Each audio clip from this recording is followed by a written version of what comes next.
Վենեսուելայի ռմբակոծումից ու երկրի նախագահի առևանգումից 30 օր հետո Կարակասի կենտրոնում հարյուրավոր մարդիկ պահանջում են ազատ արձակել Մադուրոին ու նրա կնոջը Սիլիա Ֆլորենսին։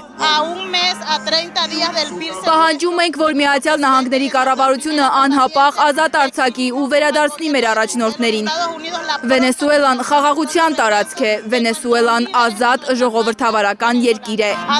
Մենք կշարունակենք փողոց դուրս գալ։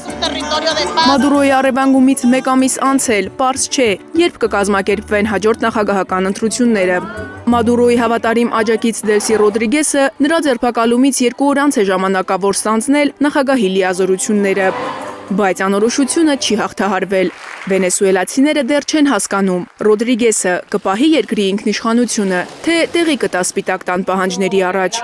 Նա արդեն տնտեսական գործարքներ է կնքել Թրամփի վարչակազմի հետ։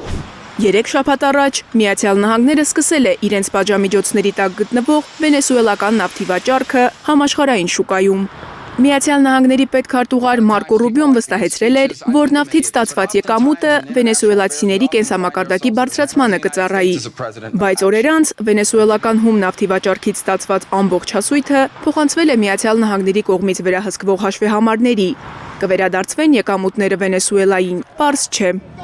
Չնայած Վենեսուելայի տարբեր քաղաքներում արդեն խռովություններ են սկսվել, որովհետև ամսական նվազագույն աշխատավարձը, կենսաթոշակները շարունակում են նույնը մնալ, Դելսի Ռոդրիգեսի կառավարությունը բարեփոխումներ է անում ավելի շատ իրավական ոլորտում։ Կառավարությունը համաներման օրենք է ընդունել։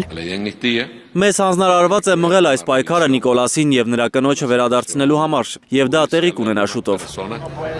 Միացյալ Նահանգների պահանջով են սկսվել բարեփոխումները։ Դրանք իբրև թե ավելի ժողովրդավար պետք է դարձնեն Վենեսուելան։ Համաներմամբ 300 քաղբանտարկյալ է ազատ արձակվել։ Վաշինգտոնում քաղբանտարկյալ են անվանում նրանց, ովքեր բանտարկվել են Մադուրոյի ընտրությանը հետևած փողոցային ակցիաների օրերին։ Նրանց թվում Ամերիկայի քաղաքացիներ կան։ Մադուրոն դեռ Նյու Յորքում է, դաշնային կալանքի կենտրոնում։ Նա սպասում է թմրանյութերի ապօրինի շրջանառության մեղադրանքով մարտի 17-ի դատավարությանը։ Մարիամ Ամիրջանյան, Հարություն Մաթևոսյան, Հայլուրի համար։ Հայաստանում և աշխարհում տեղի ունեցող իրադարձությունների մասին առաջինն իմանալու համար բաժանորդագրվեք մեր ալիքին, սեղմեք զանգակը, որ բաց չթողնեք ամենահրատապը, ամենակարևորն ու հետաքրքիրը։